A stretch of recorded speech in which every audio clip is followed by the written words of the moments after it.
Hello and welcome to this week's episode of ForbesAfricaNow, our trending business and entertainment news weekly. My name is Lubabalo Mashiqana. Let's take a look at this week's biggest business news. Poland's government approved a plan on Tuesday to build more pipelines to help Warsaw, the capital city of Poland, to take more oil deliveries from sources other than its biggest supplier, Russia. It's looking good for Bitcoin. The value of the 16.7 million Bitcoin units in circulation has smashed through $160 billion, with the price of one Bitcoin now flirting with the $10,000 mark. This after the digital currency enjoyed a stellar weekend, reaching new highs and selling above $9,600. For the second time this year, Standard & Poor's announced their sovereign ratings last Friday, which resulted in a junk status downgrade for South Africa. However, Moody's Investors Service opted to put the country's local foreign currency bonds on review. The economy is not out of the woods yet. Let's delve into the world of entertainment. In the world of entertainment this week, we're joined by a man of many talents, popularly known for his music and television presenting. He's none other than the handsome Idols host Proverb. We spoke about you being a brand. How have you managed to keep that relevant?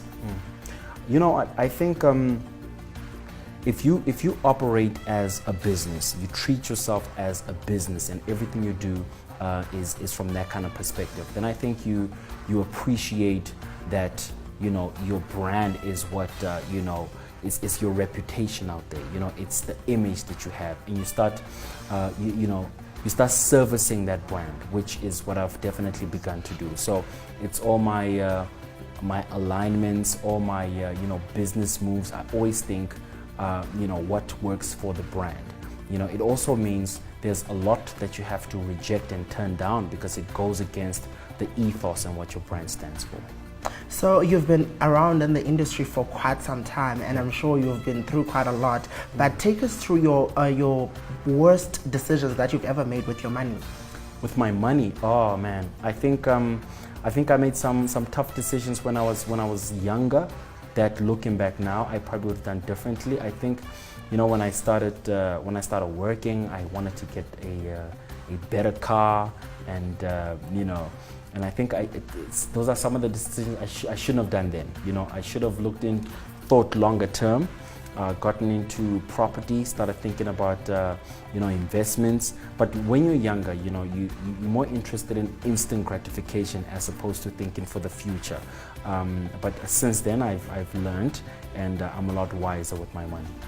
For a motivational and lifestyle segment, young black self-made millionaire J.R. King Phaswana tells us about his greatest motivation and shares his money disciplines. First greatest motivation, I'd say the fact that I went into the market and I lost money. I thought that it was just going to be easy. I started trading today I'm going to make money, I'm going to be a millionaire within the next month. So the fact that my money was gone and I was in the market, I just wanted to make it back.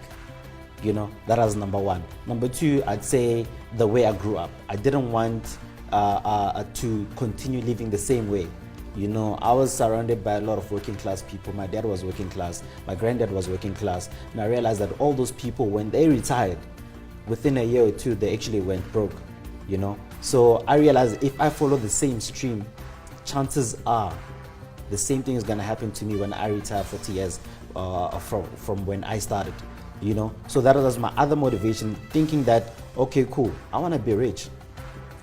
That was my motivation. I don't want to be average, So for me not to be average, I need to do things that the rest of the people are not doing. I need to do this, and because I chose Forex, I just kept on working. I just kept on investigating more and doing more research about this field. So it took a long time. I didn't think it was going to take that long, but it was worth the wait, because eventually when things started unfolding, that's when things started getting better. So that's my other thing that kept me going, and also the fact that I just wanted to live a comfortable life.